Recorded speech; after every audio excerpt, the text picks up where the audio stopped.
like we do about this time, we are here to bring you the latest in Gator sports and beyond. Our X and O's theme continues tonight as James D. Virgilio of the Gator Nation Football Podcast is here to break down quarterback DJ Lagway, but what makes the Gator offense go, or maybe not go. The first coaches poll has been released, and the Gators sit at 17th in the country, according to the coaches. Is that too hot, too cold, or just right? Sights and sounds from Tuesday's practice. Kicks of the week is in the building, and of course, we play Hyper Have At It as we talk Gators and much more. The Sidelines Live team would like to thank our sponsors, Meldon Law and Titan MRI and Imaging. Please like and subscribe to the Lowdown with Loren Meadows on YouTube and Facebook, and follow yours truly on Instagram at Ohio Gator for Life and X at Real Ohio Gator. So let's get to it. Obviously, the Gators in full practice mode today, getting after it. We'll have some notes from our friend of the show, Zach Goodall, who was able to attend practice today for a short time, as well as the coaches poll. And first coaches poll released of the year as follows: Texas, followed by Ohio State, Penn State, Georgia, Notre Dame, Clemson at 6, Oregon 7, Alabama 8, LSU 9, Miami rounds out the top 10, followed by Arizona State at 11, Illinois at number 12, 13 South Carolina, 14 Michigan, 15 Ole Miss. SMU is at 16. The Florida Gators come in at 17, just ahead of future foe Tennessee at 18, Indiana at 19, Kansas State 20, Texas A&M 21, Iowa State ties Texas A&M for 21, BYU comes in at 23, the Fighting Red Raiders of Texas Tech at 24, and Boise State rounds out the top 25. We'll be joined shortly by Rob Browne of SEC Sidelines, and we'll take a look at maybe who's too high, who's too low, who's overrated, who's not, and that'll be part of our Hyper Have At It segment, So today, Zach Goodall was able to attend practice of Swamp 247. Had a few notes. Some notables were outside of practice, not participating, observe practice, that kind of thing, but not really involved. Those included Jaden Baugh, Trayon Webb, both running backs, wide receivers Aiden Mizell, Eugene Wilson, Khalil Jackson, tight end Tony Livingston, offensive lineman Enoch Wangoy, and cornerback Dijon Johnson. And a non-contact were wide receiver Muiz Tunkara, Grayson Howard at linebacker, and cornerback Jamrock Grimsley. How you doing, Rob? Doing great. Listening to that injury list, but I mean, I'm with you guys. Everybody's getting, gonna be banged up at this time, and I think everybody's looking at what's happening. DJ Lagway, but you mentioned Jaden Baugh, and that's a guy that Billy Napier talked about in the strength and conditioning program is an elite talent. I mean, is he on that Freaks 100 list? Yeah, I think so. And he also shout out to Jaden Baugh, who was named to the Doak Walker Award watch list. Obviously, the award for the top running back in the country, given out every year by the Doak Walker Foundation. And, a lot of big names. I don't think, did Emmitt Smith win the Doak? I'm not sure they've ever had a Doak Walker Award winner. If my man Dan Bond is online, check it out for me, Dan. But I don't think the Gators have ever had a Doak Walker Award winner. And they've had some great running backs. I mean, some really good ones. Yeah, no doubt. I mean, you're talking about guys like Fred Taylor, Emmitt Smith, Eric Rett, and I'm not sure that Neil Anderson, yeah, that have never had hoisted that Doak Walker trophy. If it is foreign to me. But Rob, I know you saw the coaches poll. You guys discussed it a little earlier today. Did anything stick out to you with the coaches poll? No, I mean, because we really shouldn't have, and I know why we do it. It's because of rankings for the fans, but we don't know until about the middle of October who the best teams are. I don't get worked up about coaches polls. You can see a team. Oh, the year when it was the worst was 2004 because Southern Cal and Oklahoma were 1 and 2 at the preseason poll, and they kept that pole position like talking like a NASCAR race the entire season. Right. So nobody else broke through there. But no, Mhm. I've got my top 6 in the SEC, and then there's another 5, and then that last group of 5 probably would be middle to top tier in most other conferences. Yeah. That's how good this league is. Yeah, no doubt. And I don't know. I mean, are you like the top 10, Texas, Ohio State, Penn State, Georgia, Notre Dame, Clemson, Oregon, Alabama, LSU, and Miami? You buying Miami in the top 10, or I'm just not. kind of like, hey. I'm not. I'm not buying Miami in the top 10. Mario Cristobal is an average to, maybe slightly above average coach with a really good roster. That's what he's been his whole career, and he's a great recruiter. So, okay, so you're telling me Mario can go to Fresh Market with $1,000 and get the best aged Angus chicken, fish, but he cooks like Uncle Charlie from My Three Sons when it comes to developing talent and being a coach. I mean, the Georgia Tech game, that's Exhibit A. How does that happen? That's just, and I'm not saying he's a bad guy. He's a hurricane, but I think Florida goes down there and drills down local in South Florida and gets a bunch of recruits out of that win. Yeah, and according to Zach Goodall, talked about Florida and what is going on in practice and things like that. According to Zach Goodall, DJ Lagway is basically a full participant. They don't hit the quarterbacks anyway, but he missed the first 3 practices due to a calf strain, but was seen throwing today. Obviously, Jaden Wilson and wide receivers Aiden Mizell and Eugene Wilson III were out, as well as tight end Tony Livingston, who's going to be looked at for the to really carry this thing. But I think what stood out to those that observe practices is the way that this defensive line is starting to work. Guys like Cameron James and others. And I think if you look at this Florida team, Rob, the defensive line is the one question mark that can they repeat those last 4 games of the year and really take the next step. Everybody seems to think that if this defense, coached by Gerald Chapman, who was really, did a great job at Tulane with their sack numbers, where it was able to increase the Florida sack numbers almost 3 times the sacks. If this unit can perform and stay healthy, a lot of people think this defense is ready to take the next step. Well, remember when this was a tackle league? You wanted a nose guard, 2 defensive tackles. You had defensive ends. Now they're just called edge rushers.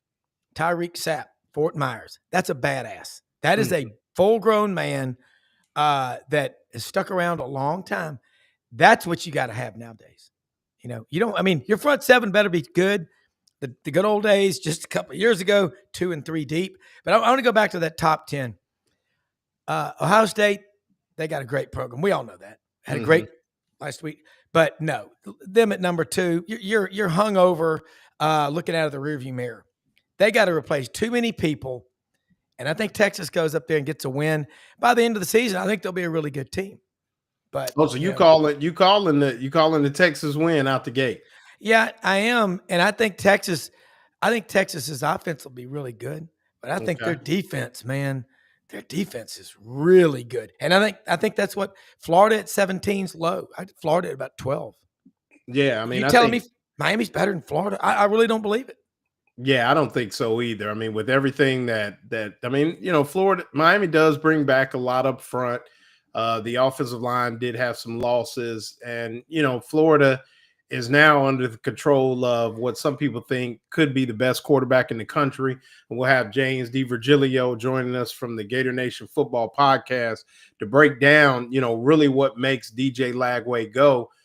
But yeah, I mean, you look at 17. I mean, the beautiful thing about it is these things shake out. I was a little surprised. Are you buying South Carolina? I had a great discussion with a wise friend of mine in Atlanta today. No, I think they're good. And I think Lenore Sellers is really good. He's got tape on people. They got tape on him. But you got to replace 5 guys off that defense that were drafted. They're going to be good. I think they'll win minimum 8 games, maybe 9. To get on top, Lenore Sellers has got to grow up real fast. And I think it's like these preseason polls. They're taking the last day of media days. People are trying to catch flights, get home. It's like taking a test on the last day before Christmas break. Right. Your Christmas tree, and you're going, get me out of here. Well, and you know, it's funny because, and we could probably do a whole show on that too. It really gives us something to talk about. Because, I mean, let's face it, Rob, what would we talk about if we didn't have that? I mean, we could talk about, for instance, Jaden Baugh, Trayon Webb, Aiden Mizell, Eugene Wilson being out. But at this juncture, that could just be the rest of legs. It could be they know what they have in those guys. So do you put them out there? You got some young guys, receiver, let them get the reps. Could it be tree shaking time? Maybe a little bit, but J. Michael Sturdivant is still out there. Dallas Wilson is still out there. Hayden Hansen is still out there. They still got Jacoby Jackson. They still got KD Daniels. There's a lot that you can still get done. And the thing that I like is, once again, when you talk about a defense trying to make the next step, minus a guy like Pup Howard, who you kind of already know what you got. Yeah. The defense right now, knock on wood, is pretty healthy and, seems to be rounding in the form a little bit. Hey, as far as preseason polls, I go back to what Coach Tuberville used to say. And he said they're purely for the fans, and that's fine. And it's a lot of good fodder. But, when Dave Bartu's on our show on Mondays, College Football Matrix, follow this guy. He's amazing. And he does so much with staffs and rosters, with analytics and numbers.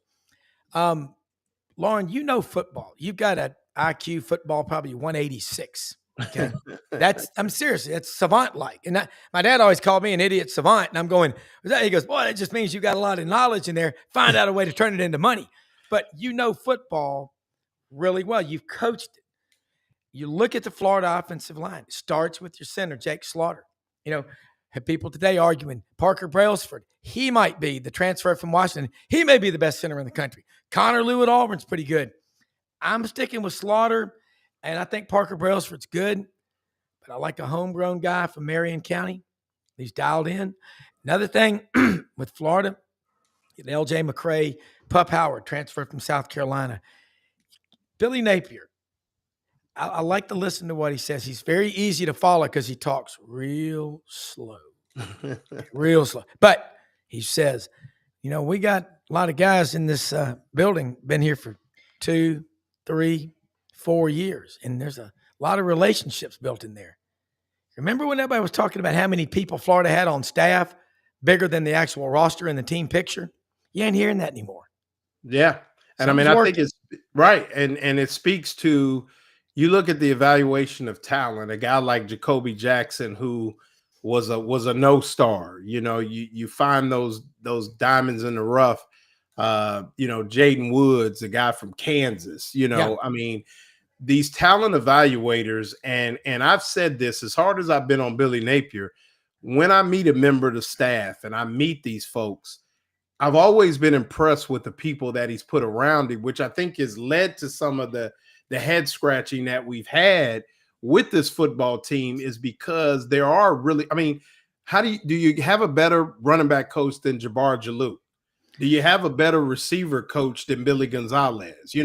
You feel, you have a strong, respect for a guy like Ron Roberts, The question has always, Rob Sale, heck of a football coach, played on the national title team, played for Saban, has been under that umbrella, been with Billy for quite some time.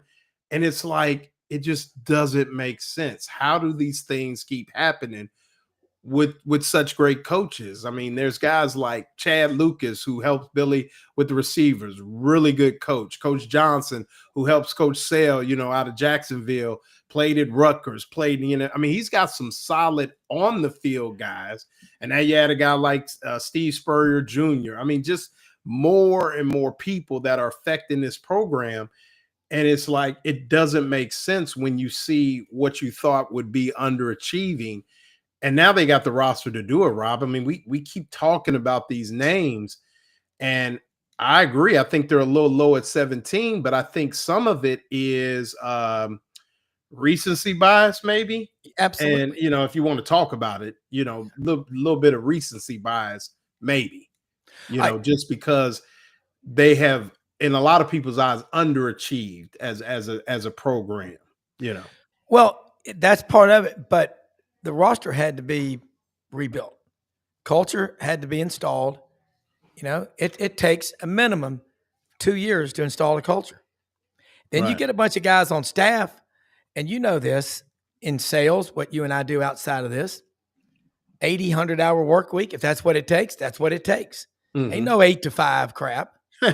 All my people have my cell phone number.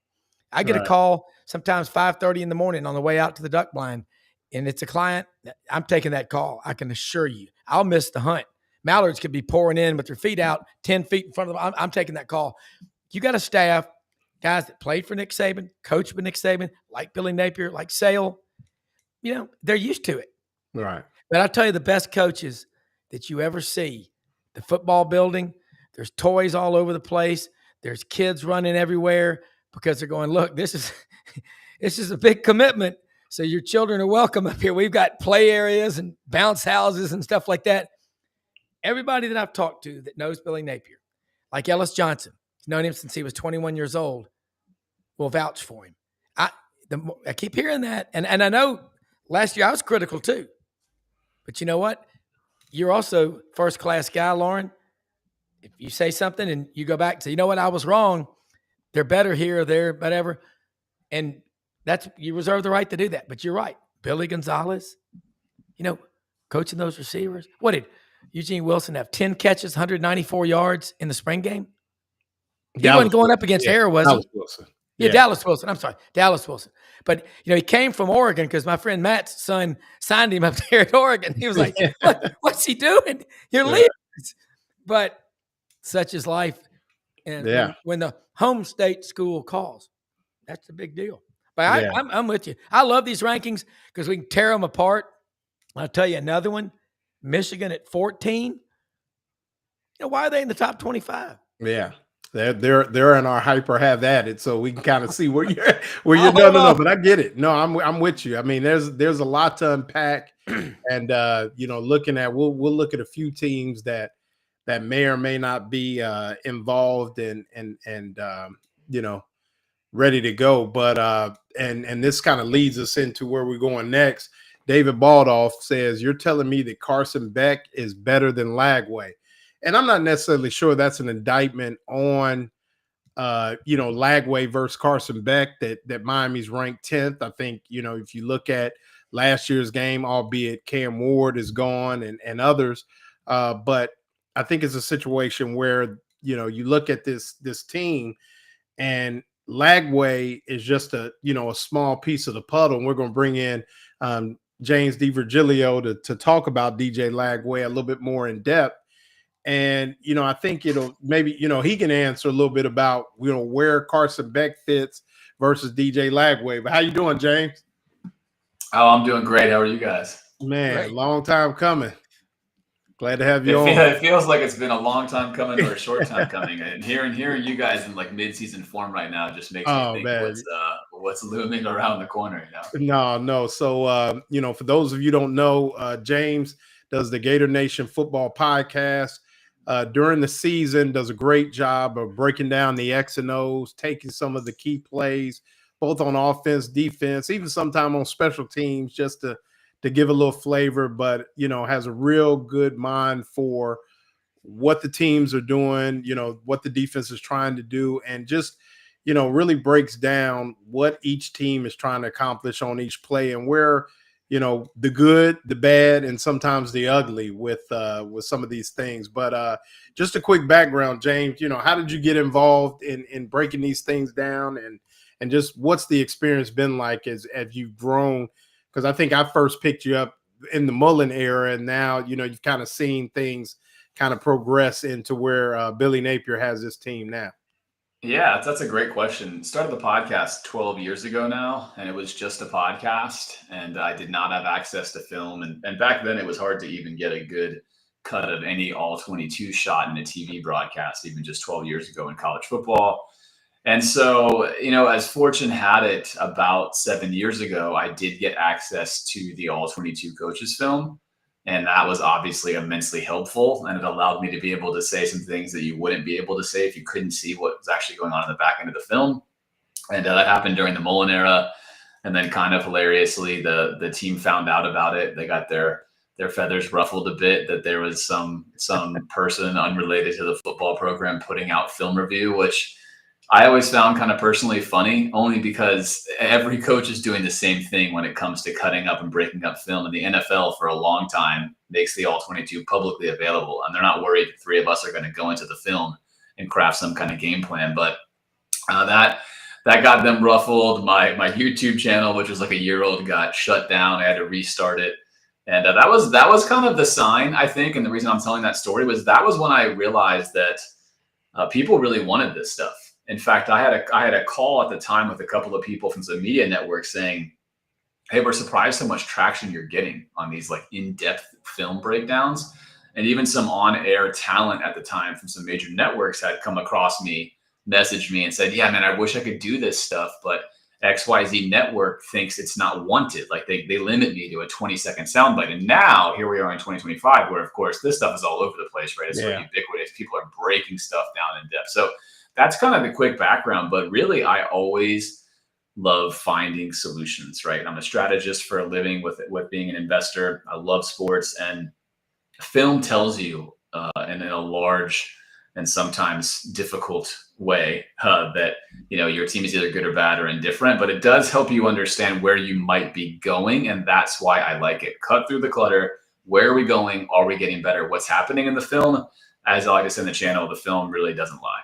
Yeah, and I mean, that's what we are in coaching, Rob. We always say the eye in the sky don't lie. You can tell me what you did. I tell guys, I'd say something on Friday, and and I said Monday morning, and they knew what I was talking about. So it wasn't. I didn't have to say anything else. I just look at it and say, "Hey, Monday morning," and then we'd be sitting in the back and be watching, and something would happen. They turn their head, and I just say silently, minus, when we grading the film. So yeah, that eye in the sky doesn't lie. But speaking of the eye in the sky, James, you were able to get a good look at probably the most popular guy in Florida sports in a really long time, in DJ Lagway. And I know we don't, for those of us that know the game, and you're not ready to roll with the tape, but you did get a good look at DJ Lagway. And I think so much is looked at the big plays, the wow plays, him shrugging the guy off against Florida State, making some of the plays under duress against Ole Miss, and even the drive against Tennessee that I thought was really huge for a young man to climb the pocket, basically make an off-platform throw for a strike to basically tie the game. But when you really look at DJ Lagway, tell us what, to you, what stands out. What does he really do well? What can he work on in year 2, year 1 as a full-time starter? And just where this young man could go, as he develops. Yeah, well, it's the most exciting thing, as you mentioned, in Florida football in a while now. I loved Kyle Trask. My love for Kyle Trask is not secret. It's all over the podcast during that time. It was all over the film review. It's still there to be seen. Really loved him as a college quarterback, and maybe one day he'll get a chance in the NFL. But Lagway, right away, first game we can analyze. Went on the channel, told my co-host, look, everyone knows I love quarterbacks, and I'm going to say a lot of really positive things. And of course, you get this is great, followed by people filling my inbox with, of course, you're just going to puff up this guy. which is funny because, really I like to just puff up, I think, guys who had skills. And Lagway immediately had so many high-level quarterback skills, especially in the pocket on time. And I chronicled that from game one. That stayed throughout the year. And so his greatest strength, I think, is the beginning of what's happening on a play. And then his second greatest strength, like a barbell, is what happens if he's under pressure early in the play. And I'll talk about that in a minute. But all in all, he throws on time. He's a full field reader. As a freshman, he was pretty early on. He's comfortable, especially with making quick decisions when his pre-snap read is good. He throws on platform very well, and he obviously throws an excellent deep ball. A few of his major issues that I chronicled all year long, one surprising, others not so surprising. The not surprising stuff is going to be what happens after that initial, you get down, your back foot hits, you're ready to throw. What happens then? That's where being a veteran and getting reps is going to help you more. A lot of times he'll start throwing off platform. If he resets, it's not clean. If he climbs, it's not clean. He'll reset. He'll throw sideways. He'll do weird stuff. He can make that work, but that does drive his inaccuracy. But the really surprising thing about a guy like Lagway, who I believe to be a cerebral quarterback, is he struggled last year so mightily versus drop 8 coverages. The numbers are actually amazing to see just how much he struggled. I'll give you a few numbers here. They're right in front of me, but his rating versus a 5-man rush or really any blitz at all is above 100. So he's 107 and 110 there. That goes to a scale of like 145. So he was roughly top 25 in the country versus the blitz. Depending on the certain pressure, it could have been higher than that. When you talked about just him facing a 3-man rush, he was 85th in the Power 5. Wow. So right down in the bottom 10% with a 37 rating, which is as bad as you can possibly get. He threw a pick 1 every 9.5 passes, had no touchdowns, and just got trounced versus drop 8. Now, that does not seem to make sense. Big arm guy, cerebral guy. Drop 8, you should be fine. But he also took a lot of pressure, 40th in pressure rate when he was facing off in a drop 3. And lastly, facing the blitz, he was excellent versus pressure. So you would think, okay, if he's getting pressure with a 3-man rush, what's happening? Well, the answer is perhaps surprising, perhaps not so surprising, that as a young quarterback who played in high school, was often hitting his first or second read. And if he got to his third read and he escaped, big arm, big downfield throw. Some of those throws are not available in college. Some of those picks happened because in large part, he's seeing more complicated zone drops. Against Tennessee on the road, he threw a really ill-advised pick only because he's a freshman. Bounced back, didn't throw that same pick again. But this continued all the way until the end of the year, including the bowl game versus Tulane. He played a ton of drop 8, and he had one of his worst games. So I wanted to end with that to say I certainly hope that DJ, and I imagine he did, spent the entire offseason at least cerebrally trying to figure out how to do better versus these drop 8 coverages. That was his major weakness last season. Most everything else on film was a strength, or you can see is going to be a strength. But versus drop 8, it's hard to find any positive film where you say, okay, he's got this figured out. He was definitely lost all season long versus that kind of coverage. Rob, and Rob, I think it speaks to a guy you're very familiar with. And I think he had to learn this even as he got to the next level. One Cam Newton, who was really good at when I call them him throws.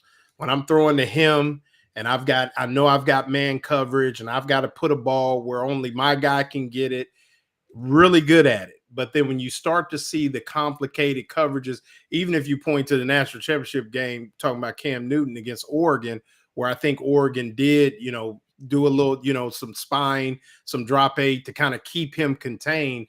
That was their lowest output basically all year, even against a team like Alabama.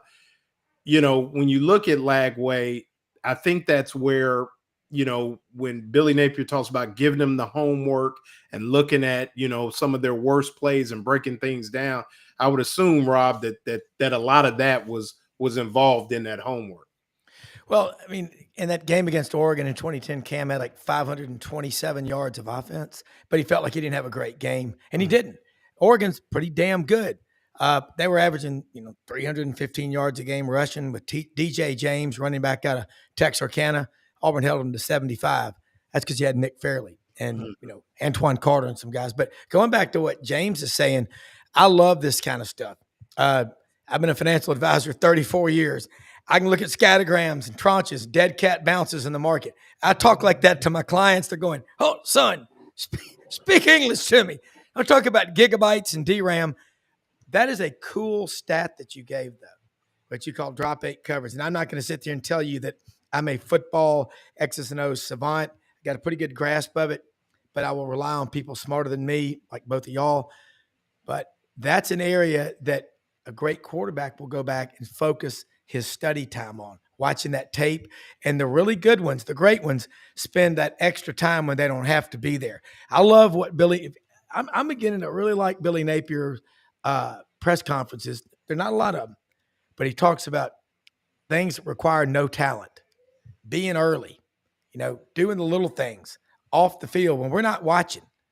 And if DJ Lagway's doing that, what you talked about being problems last year should not be this year. And that guy asking, is he better than Carson Beck? I mean, athletically, I think he is.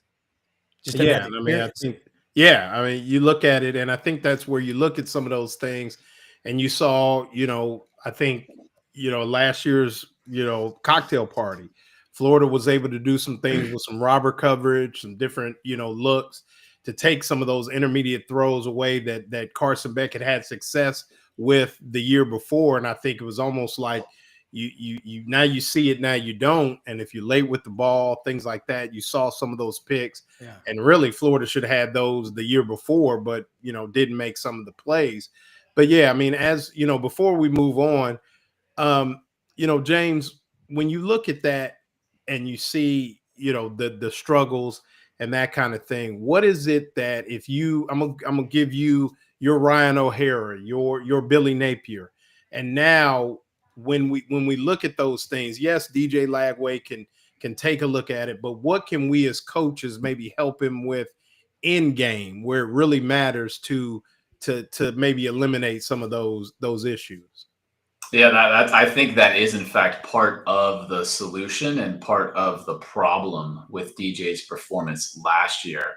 Obviously, you can get really in depth with some very interesting stats. I talked a lot about last season on DJ Lagway's deep throw rate, his completion percentage, how those are historically high for Billy Napier offenses. Napier offenses do take shots down the field, but not with the level of success that Lagway's had, not even close. And so the first question you ask is that success because Billy's changed? I emphatically would argue no, it's the same exact offense, but DJ is that good at making those throws. What I'm saying that for is Billy's offense is more of what I would consider to be a Swiss Army knife philosophy, a little more old school, if you will, where you have a play, that play might work against 4 or 5 different coverages, and you might have different routes that beat each one. You may not be more in the Spurrier mold where you're trying to hit the absolute home run play versus a certain coverage, and then you might audible to the second one, right? Of course, Napier gives his quarterback the opportunity to make changes. Those things are all true, but philosophically, it's a bit more of the Swiss Army knife. And I think when you're playing a team that drops 8, and you might have what I'm going to call 2 dead routes on the field, which Florida has frequently, if you look at their route tree, either guys standing close to each other, or a running back or a receiver on like a jet sweep flat out to nowhere, then you're basically sending 3 viable receivers out versus 8 defenders. And that's not great math. Now, you might argue the 49ers do this pretty well. They do, but they also have a really excellent tight end, which Florida has yet to have in the Napier era, and he yet to seemingly recruits or goes after one that you might think would open up that part of the field. So I say all that to say, I do think there's a lot that can be done versus drop 8 coverage to help a quarterback like Lagway. I think Lagway is a cerebral quarterback. I don't think that him and Cam Newton play the game the same way with how they want to play the game, right? I think Cam wanted to play the game as an athlete, as you mentioned. He wanted to be an athlete. He wanted to throw the ball to his guy. I think Lagway wants to command the whole field. I think he wants to be a trigger man. He wants to be a distributor and then be an athlete second, and he's a tremendous athlete. So that's the curious part, is a guy like that should shred a drop 8 coverage. So we're going to find out, I think, relatively quickly. I'm pretty sure that every coach that's going to face us this year knows those stats, understands that he struggles with that. And to both of your points and to all of our thoughts, I am sure that Lagway spent a ton of time on this, and I'm sure Billy is thinking about it.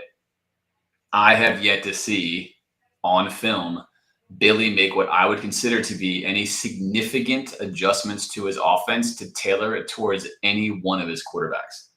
We've seen AR, we've seen Mertz, we've now seen Lagway. If you roll the film on the offense, there is not a lot of variation. Those are three very different guys with how they want to play. Now, Mertz threw a lot of checkdowns, but the routes weren't all checkdowns. He just grew to prefer the checkdowns because he just could not hit the deeper throws. But the routes are similar. So I'm saying this to say it is my hope that there's a little bit more crafting for who Lagway is and what he can do and what we might see, rather than more of the Swiss Army knife. I've got the playbook. It's here. We're going to run this stuff, and that's how we're going to do it. We're going to make it work, right? Kind of the athletes will make it happen kind of stuff. So that's going to be the big question mark, I think, heading into this season. But I do think, to your point, there are things coaches can do to help their players, especially if they know there's a weakness there they might see.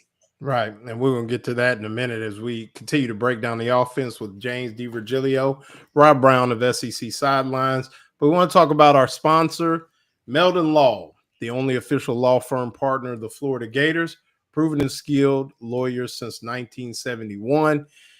You know, it's that time of year where the Meldons will be giving away tickets to games, everything from, volleyball to football to just a lot of different prize packs.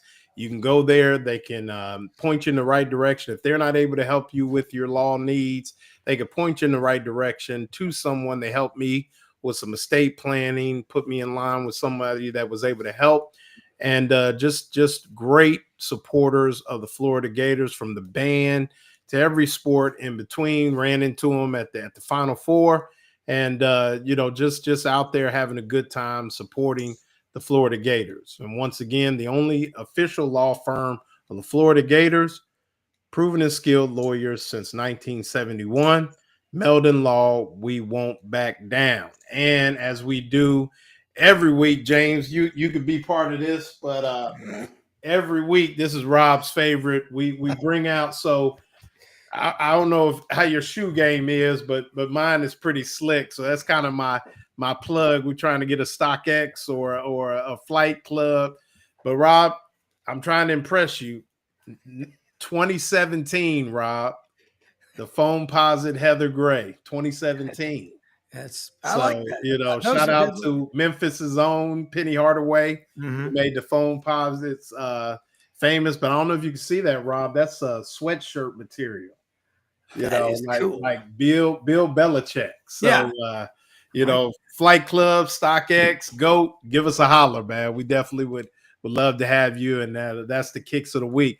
Rob, I got a surprise for you. So when we get into August, I'm going to give you some game day kicks, some of the kicks that I wear on game day. So Love it. Kind of Florida Gator theme. But anyway, so James, the Florida offense, when you talked about it, Swiss Army knife.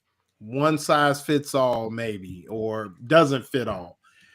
What's good about it? And when we talk about a guy like Lagway, what is something they do? And you brought up a good point, and I've said this too, not necessarily publicly. I hope I don't get in trouble for it.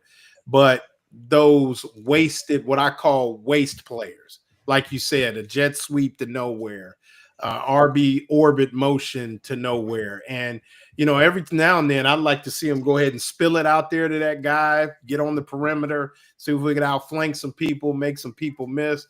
But that doesn't seem to necessarily be the plan there. I know a lot of it is what I call window dressing or information processing that is there for that. I mean, that's as old as motion, in the game has been, but it seems like that is something, when you talk about drop 8, you waste a guy out there, not, it's kind of like he's out there. But if you look at that combined with the two tight ends, and you mentioned, not necessarily, I mean, we hope that Hayden Hansen, with his frame could create certain mismatches. You got Tony Livingston, former basketball background, kind of a little better athlete there.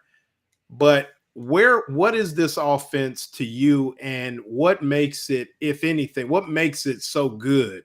When it's good, what makes it good? Well, I mean, I think the offense would best be described historically under Napier throughout his entire career really as mid. And that's been one of the frustrating, I'd call it like a pain point with the Napier era for me is, I've definitely been in the camp of he should be hiring an offensive coordinator. He needs a specialist there. Obviously, it's come to bear that he loves offense. I think that's primarily why he coaches football. He kind of talks about that. He wants to call the plays, he wants to be involved. And so I think he's going to die on that hill one way or the other. It's going to be the reason he succeeds or the reason he fails. But I think unequivocally, he is a very, very skilled run game coordinator.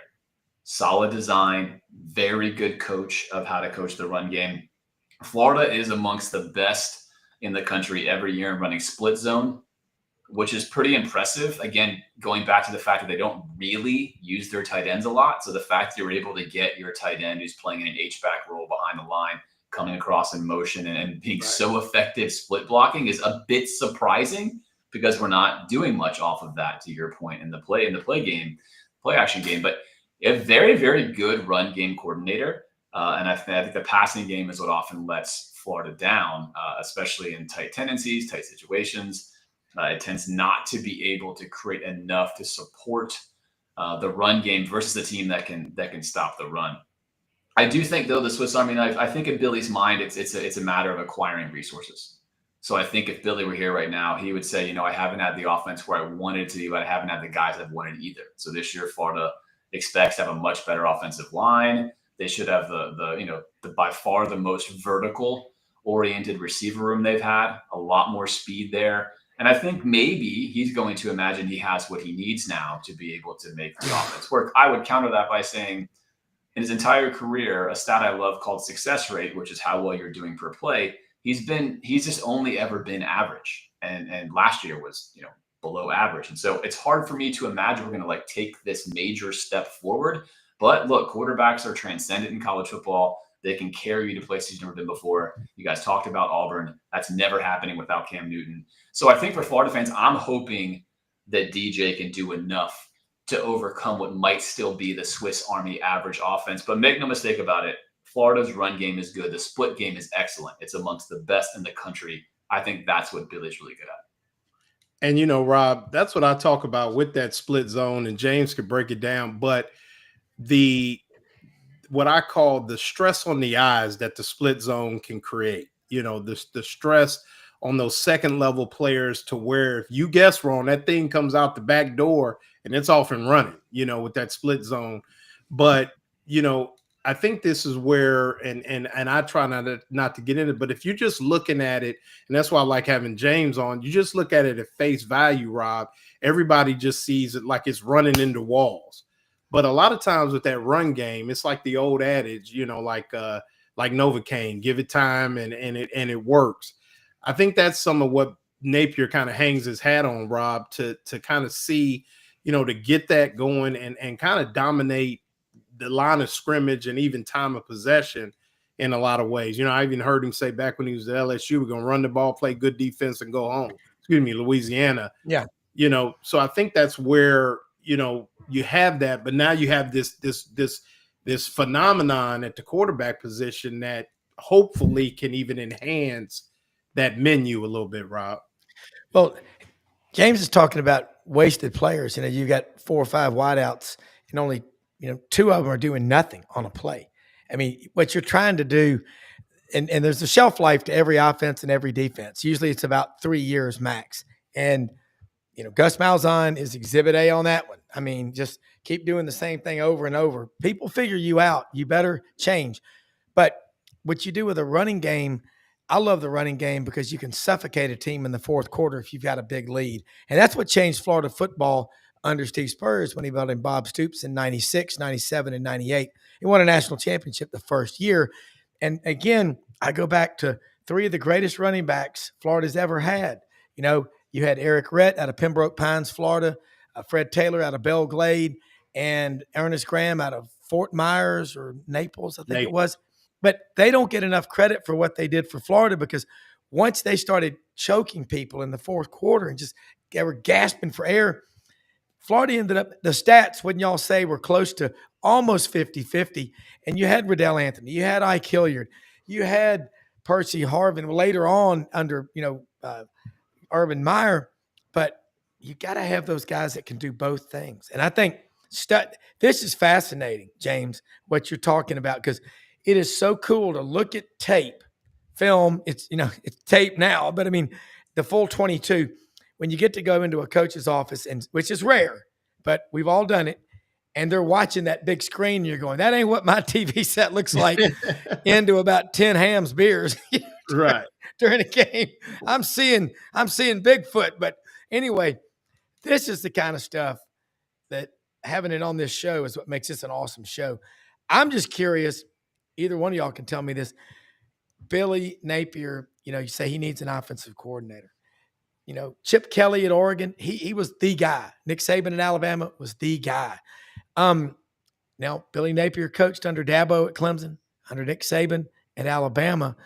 Does he think he's that guy? I mean, if he does, look at that staff he's got, and the better staff he gets, I think the more he can actually coach as opposed to, trying to manage people. Is that a fair assessment? Because as he gets more involved, the recruiting last year went from 62nd.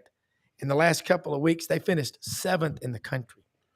Well, I think, and I'll kick it to James real quick. I think two things. One, no, I don't think he thinks he's the man. I think he's far too humble for that. I think it just, in his mind, being the primary play caller works for him.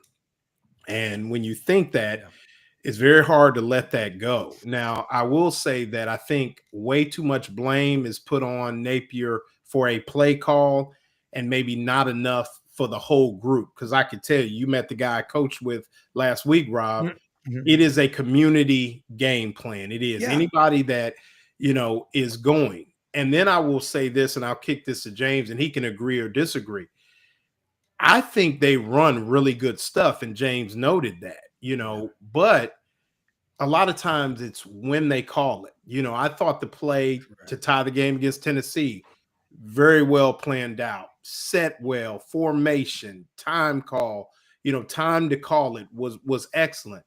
But then you get like the entire sample size of the Miami game. And I think, James, I was so sick, I didn't even watch you that week because it was just like, and I sat with some people, some Florida alumni, and they were just like, are you kidding me right now? Like what was that? And we're sitting at a place, and I saw him out, and we're sitting and drawing stuff on napkins. Like, what is that? What is he reading? What's his read? Where's his first look? And, the execution looked poor, but the design was just as poor. So, James, I guess I had this argument with a friend of mine. I think they run good stuff. I'm just not sure, A, personnel is feasible for some of it, and B, the timing of the calls is what's best, what is ideal. Yeah, there's so much nuance to that. There's a lot of preference in football. There's a lot of different ways to win. And so I think it's known amongst, people that have watched me for any time that I love the passing game. I prefer it to be vertical and open. I think that works for the state of Florida.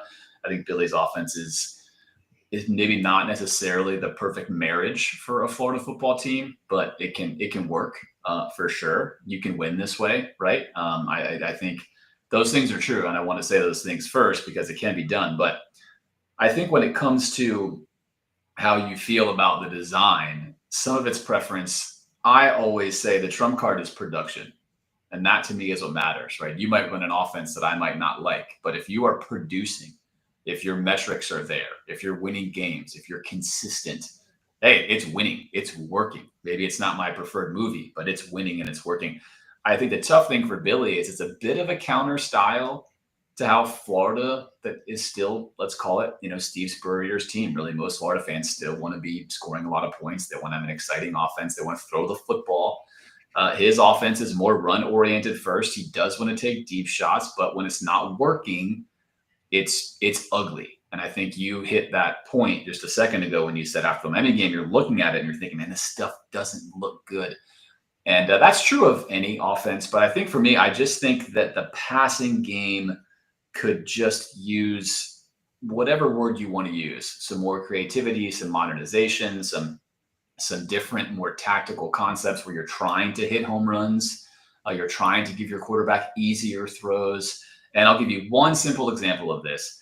Quite amazingly, and this year is going to be a big time test for it, Florida has basically never marched 4 receivers out on the field at the same time. Now, I don't mean we haven't had 5 people standing out in positions at receiver, but we typically have 1 or 2 tight ends and a running back.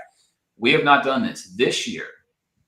It does not take a football savant to see that Florida's wide receiver room is deep and talented.